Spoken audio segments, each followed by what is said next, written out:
Enquanto é feita a apuração, chamo ao palco Denis Seganfredo. Uma salva de palmas, por favor. Vocês estão aí empolgados, mas vamos aplaudir. Olá, olá, olá. A minha missão aqui é entreter vocês, e, na verdade, enquanto sai a apuração lá, pensei em contar uma piada, mas não ia dar muito certo. Aí pensei em cantar, ia ser pior ainda, né? Aí eu vou falar de fofoca de celebridade para vocês. Não, brincadeira. Mas é verdade, vocês viram lá que a Sandy separou, né? Tá vendo? Luísa Sonsa, da música do Chico, né? Enfim. Mas não vou falar disso não, vou falar de uma coisa que eu fiquei mais triste ainda, né? Dumbledore morreu, não sei se vocês viram isso daí. Harry Potter, né, Mara? Dumbledore morreu. E brincadeira, isso é só para fazer um gancho para a gente falar de história, para a gente falar de contar histórias.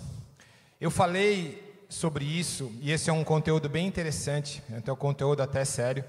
Eu falei sobre isso com o pessoal da Legião Masculina, para alguns alunos, talvez não são os que estão aqui. E eu resolvi trazer esse tema para vocês. Eu acho que pode ser, enquanto a gente tem esses minutinhos que o pessoal está apurando, pode ser bem legal para a vida de vocês. Tá? E o que é contar histórias, se o meu projetor funcionar? A gente tem um poder de contar histórias, e eu quero falar o poder que tem em contar histórias, não só para marca, para produtos, para propaganda, isso também funciona, mas contar histórias para a gente. Para quem não sabe, eu estudo neurociência e eu falo nas empresas, nas escolas, sobre como o nosso cérebro trabalha nesse sentido, né? Então, que coisas que a gente pode encontrar para nós mesmos e que efeitos que traz no cérebro. E eu vou trazer alguns dados aqui bem interessantes para vocês. E olha que legal, desde a infância, a gente trabalha com os nossos filhos o poder das histórias, né? Quando a gente quer dizer para eles não darem bola para estranhos na rua, a gente conta a história do Chapeuzinho Vermelho, né? Ou quando é que a gente quer contar para eles não mentirem, a gente conta a história do Pinóquio. Ou, se a gente quer contar a história para eles sobre a Bela e a Fera, sobre reconhecer a diversidade, né? As pessoas diferentes de nós, a gente conta a história da Bela e a Fera, né? E o nosso cérebro, ele tem um sistema chamado, são 3 na verdade, né? Mas eu quero falar desse cérebro reptiliano. Não vou entrar em termos técnicos não, pode ficar tranquilo, gente. Mas a gente tem olha como é curioso, a gente tem, esse cérebro é o mais antigo, essa parte do cérebro é o mais antigo do nosso cérebro, ele vem realmente dos animais. Os répteis também têm esse tipo de cérebro, né? Essa parte dentro do cérebro. E ele serve para uma coisa chamada, dentre outras funções, de luta ou fuga. O que é isso? E aí já vou fazer o link do que tem a ver isso com contar histórias para a gente. Uma das missões do nosso cérebro é economizar energia. Então, tudo que é novo para nós, tudo que é diferente, tudo que é difícil, tudo que tem que usar criatividade, tudo que existe esforço, o nosso cérebro não quer fazer. Ele arruma mecanismos internos, são as famosas sinapses, a mais ou a menos, para poder o nosso cérebro não gastar esforço. Por quê? Porque ele foi feito para fazer a gente sobreviver, esse sistema límbico. Ele foi feito, reptiliano, ele foi feito para a gente sobreviver. E o que é isso? Por exemplo, eu estou aqui nesse teatro, entra um ladrão aqui agora. E aí a gente vai congelar de medo, entra um assaltante com uma arma para mim. A gente vai congelar de medo e aí entra em ação essa parte do nosso cérebro, que é instinto, a gente não consegue controlar. Eu não consigo, por exemplo, vem um tigre aqui, eu não consigo falar, não, peraí que eu estou terminando a palestra, daqui a pouco eu vejo esse problema do tigre aqui que está para me atacar. Isso é mais forte que a gente, e aí nosso cérebro trabalha assim. Ele congela a gente num primeiro momento, a partir daí ele começa a ter descargas de adrenalina nos nossos membros, nos braços e nas pernas, para o quê? Para a gente poder lutar ou para a gente poder correr. Também o nosso corpo começa a ter algumas reações, e tudo isso é química, e vocês vão ver onde eu quero chegar com contar histórias para nós mesmos. O nosso coração dispara, porque os nossos vasos sanguíneos eles afinam para poder aumentar a pressão, para bombear mais sangue para o nosso corpo, para a gente poder lutar ou correr. A nossa pupila dilata, para a gente poder enxergar melhor o inimigo. A nossa respiração fica ofegante, porque o pulmão começa a trabalhar mais rápido. E, pelo incrível que pareça, até a nossa bexiga e o nosso intestino esvazia, por isso que a gente faz cocô e xixi na calça de medo, para a gente poder ficar mais leve e correr mais. Então, quando a gente fala desse processo de luta e fuga, e se meu negócio funcionar, aperta para mim, Gu. Foi. Quando a gente fala disso, do nosso cérebro entrar nesses processos, ele faz para economizar. Então, como energia, e como você conta as coisas do dia a dia, para a gente mesmo, faz com que a gente burle isso no nosso cérebro e faz a gente viver melhor. E eu vou mostrar quimicamente como. Existe uma substância no cérebro chamada dopamina.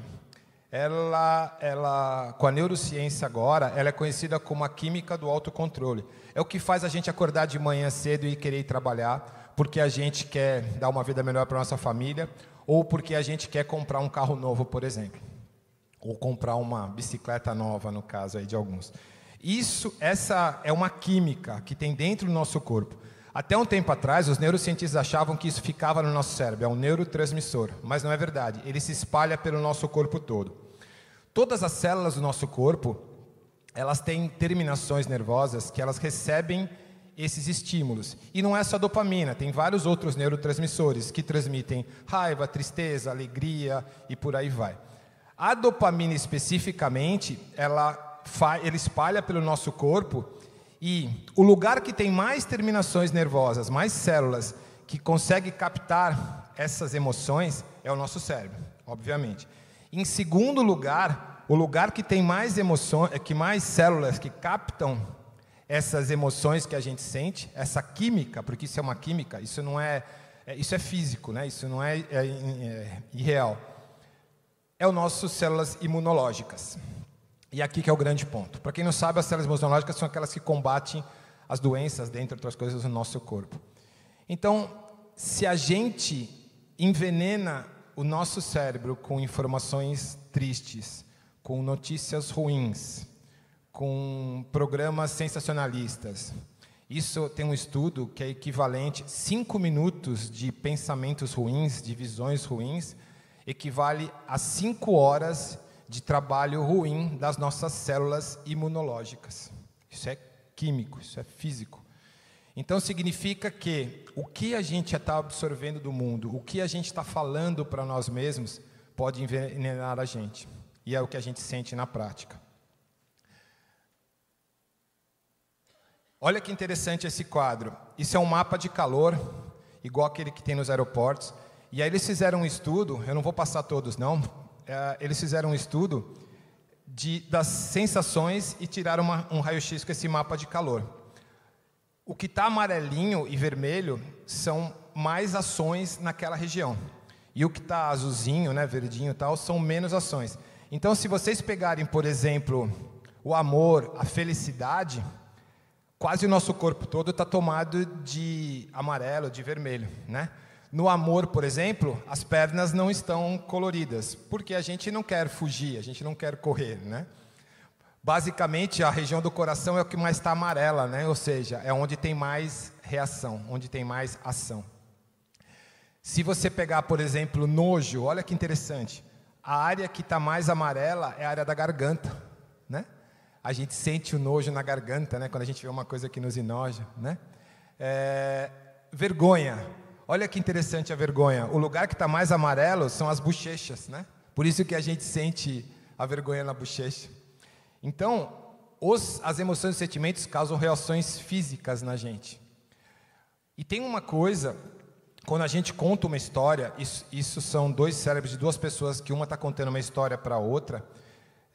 O nosso cérebro, quando uma história é bem contada, e entende por histórias, não só as histórias de cinema, etc., mas histórias que a gente conta no nosso dia a dia, tudo são histórias, o nosso cérebro entra em sintonia. Eu estou contando uma história para vocês, as áreas cerebrais, se vocês ouviram aquela laranjinha, elas são basicamente as mesmas, a gente entra em sintonia. E aí, olha que, agora eu não vou falar de religião, tá bom? Independente da religião de cada um, mas olha que interessante. Os neurocientistas descobriram, fizeram um mapeamento no cérebro. Essas áreas que estão em amarelo são áreas que são ativadas num determinado momento. E os neurocientistas descobriram que o que faz ter liberação de oxitocina, endorfina, dopamina, serotonina, são tudo hormônios do prazer, né, da satisfação e por aí vai, neurotransmissores. Os cientistas chamaram isso de ponto de Deus. E o que dispara esses hormônios de sensações prazerosas no nosso corpo são mãos postas em oração, cabeça inclinada para cima e ficar de joelhos. Essas posturas do nosso corpo disparam aqueles neurotransmissores dentro da gente, independente de religião, tá? Isso é físico, isso é químico dentro do nosso corpo. Olha como é poderoso. Eu falo bastante para a gente finalizar agora. Vou enrolar um pouquinho enquanto os meninos não vêm aqui. Eu falo sobre esse poder. No ano passado alguém falou isso aqui também. Sobre um ciclo de realidade que a gente pode criar aqui dentro. Eu vou resumir para vocês. Mas tudo que a gente pensa, a gente reage. Então, naquele cenário ali, olha que exemplo legal. Vamos supor que a gente começou a trabalhar hoje. Isso acontece com muita gente. Eu estou lá no emprego, alguém chega para mim e fala assim, Denis, você é novo no emprego? Nem dá muito bola aqui, porque só é promovido aqui quem é puxa-saco do patrão. Ok, alguém me falou, eu guardei aquilo. No dia seguinte, estou conversando com outro colega que eu conheci lá no emprego, ele fala a mesma coisa para mim, olha, Denis, putz, você nem se esforça muito aqui, porque se você não puxar o saco do chefe, você não tem futuro aqui.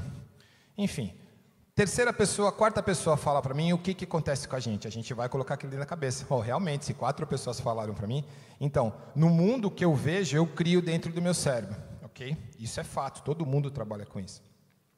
A partir daí, eu começo a me comportar como uma pessoa que não acredita na empresa, porque lá só são promovidos os puxa-sacos. Então, o que eu faço? O chefe chega para todo mundo lá e fala assim, pessoal, sexta-feira deu um problema aqui, eu preciso que todo mundo fique um pouquinho mais tarde. O que você vai pensar? Eu não, né? Eu não sou puxa-saco do chefe, vou ficar aqui para quê? Né? Não vou ser promovido mesmo? Sexta-feira, estou fora. Falo, chefe, não dá, estou indo embora. Isso acontece uma, acontece duas, na terceira vez aparece uma promoção. Quem que o chefe vai promover? Não é você, com certeza. Ele vai promover quem ajudou ele nesse processo. Ou seja, o que eu vi, o que eu criei dentro de mim, eu comecei a me comportar daquela forma e eu tive o resultado que eu plantei dentro de mim. Percebe como é poderoso a gente contar isso? O ideal é que a gente tenha sonhos concretos. O que é sonhos concretos quando a gente conta uma história? Ou quando a gente tem um plano, ou quando a gente tem um sonho? Isso não é comprovado cientificamente ainda, mas é um estudo. Que quando a gente pensa assim, eu sonho, eu planejo ser rico, isso não é um sonho concreto. Um sonho concreto eu vou ter R$1 milhão no dia 25, até o dia 25 de dezembro de 2025. Entendeu a diferença? Então, isso faz, o nosso cérebro, ele trabalha por imagens, ele não sabe o que é sonho, o que é realidade. Lógico que não adianta você só ficar pensando isso e não sair da cama, não é essa a ideia, né? Mas você tendo esses pensamentos, você consegue contar as histórias para você e você consegue mudar o seu mundo. Eu falei muito para os meninos da Legião Masculina, criem suas próprias oportunidades, não espere as oportunidades aparecerem. É que os jurados das empresas não estão aqui agora, espero que eles estejam vindo lá. A gente tem várias empresas super importantes aqui dentro. Todas essas empresas, com certeza, contratam ou vão contratar, ou já contrataram jovens aprendizes, estagiários, etc. E espero que isso aconteça com vocês. A nossa responsabilidade, nós não temos essa responsabilidade do Rotary, mas a gente gostaria muito de encaminhar todos vocês com os contatos que a gente tem. Mas não espere que as empresas venham até vocês, criem as oportunidades, foi o que eu falei para a Legião. De repente você é bom no rede social, você manja tudo de Instagram. Entra numa dessas empresas, pensa qual empresa que você gostaria de trabalhar. Eu gosto muito da Suporte porque eu sou da área de tecnologia. Eu quero ser engenheiro, eu vou trabalhar na Cores Vivas porque tem material de construção. Então, entra isso é uma ideia, tá? Como cria uma oportunidade. Entra nesses sites das empresas, na rede social dessas empresas, vê o que eles estão fazendo. Se você é bom nisso, você é bom de Instagram, tenho certeza que os jovens são bons nisso, muito melhores do que a gente aqui. Começa a ver o que eles fazem de ruim e chega para um dono dessa empresa e fala assim, olha, teu site, tua rede social, eu não gostei disso, disso, disso. Quer que eu ajude para você? Não precisa me pagar nada. Eu fico lá 3 meses, depois de 3 meses, se você gostar, a gente conversa. Eu tenho quase certeza que eles topariam, e se vocês fizerem um trabalho legal, eles contratariam você. Isso é criar a oportunidade que eu gostaria de passar para vocês. Tá bom? E eu vou falar da minha experiência, como eu crio oportunidades dentro de mim. Um dos meus sonhos era tocar numa escola de samba. Eu sou de São Paulo, estou há 8 anos em Lençóis, e um dos meus sonhos era tocar numa escola de samba. Aliás, eu e o da minha esposa que está lá atrás, da Camila. E a gente queria muito tocar, só que é difícil, você tem que ir lá, tem que ter conhecimento, não é assim, né? É bem fechado esse grupo de escola de samba. E aí o que a gente fez? Eu comecei a juntar um monte de meninos que eu sabia, eu tinha na época uns 18, 19 anos. Eu comecei a juntar um monte de menino que também gostaria, que não tinha essa oportunidade. A gente começou a comprar os instrumentos, fazia lá vaquinha, vendia riff, comprava os instrumentos. A gente conseguiu juntar 150 ritmistas, bateristas, e a gente montou um bloco lá em São Paulo, chamado Bloco Cascavel, que é super famoso.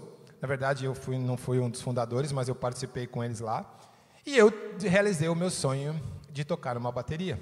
Não era uma escola de samba, mas era no carnaval, e tinham 150 ritmistas, uma bateria bem grande.